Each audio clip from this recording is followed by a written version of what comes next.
bareba uburyo byibuze bakoramo agatego kamwe. Atera umupira muremure, Nyarugabo arawufunga.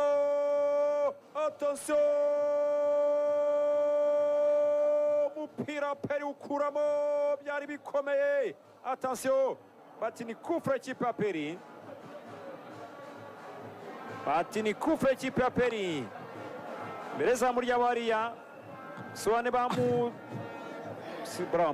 gutera ari ibintu utabonye bamupfutse nyine yababaye mu maso yabaye mu maso ariko hano hafi y'izuru, so byabaye ngombwa ko bande bayifungira ku zuru, munsi y'izuru ikagenda igafata inyuma kabisa. Atasi imbere za Mariko umupira arufata, aho bita arakaza Makaritoro. N'icyo rumwe ngo hari ibintu abonye. Godwin Odibo agara umupira muri box waratsinze ya Peri, Tarkonovic amukoreye ikintu cyitwa kumutokinga nk'umunota n'igice, amwata ko wowe urafata boro hagana ya Bugesera. Ruhinda cyacenga kura hakusanya comeka passe nabi cyane hariya, passe atanze iba ndende cyane. Asore wa Peri baranawure kuragenda arenga no kurengurwa na Peri.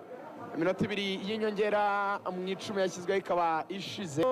Barasantere ku mupira, buri umuntu ushyiraho umutwe, uraza urarenga no kurengurwa nandi. Yeshimiye Diodone Nzotanga Fisi wa Kaso, Totoru wa Muhanga.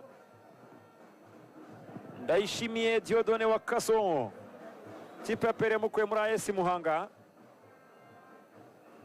akaba yarakinanye na ba Yannick Bizimana. Abangaba Ntirushwa Yeme ubungubu bari muri AS Kigali, banyuze muri polisi n'abandi bakinyi.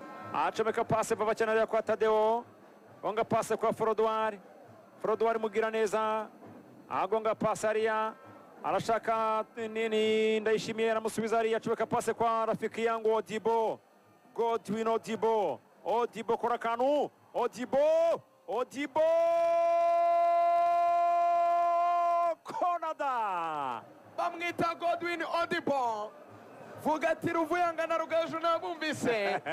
Aracanganje mu rugo rw'amahina, umupira agiye kuhindura, umudefansi arawumutanga. Nyamara iyi moso ya Godwin Odibo amahina yaragiye da. Godwin Odibo kimbiza Godwin Odibo none afite ukuntu ndi kumureba, ariko uburyo ari igisore noneho afite ukuntu afata ururimi agasa n'uruhiniye mu itama hirya.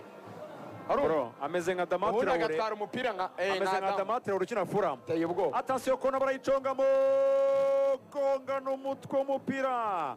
Frodouard bawukuramo umupira urenga no kurengwa n'ikipe ya Peri kwa rw'iburyo. Ganda Yishimiye Diodone arya Adamani ari muri Fulham. Damatira uri ubungubu ndumva ari muri Fulham. Adamani muri Fulham cyane. Wolves yasubiye muri Wolves cyane. Oya Wolves ahubwo niho yahoze. Katurebe Damatira uri niho yanamenyekaniye cyane. Attention reka turebe, barashoto Frodouard hejuru cyane hariya no guteka imbere za muri kipe ya Bugesera. Yego nibyo ibereye muri Fulham rwose ubu ngubu.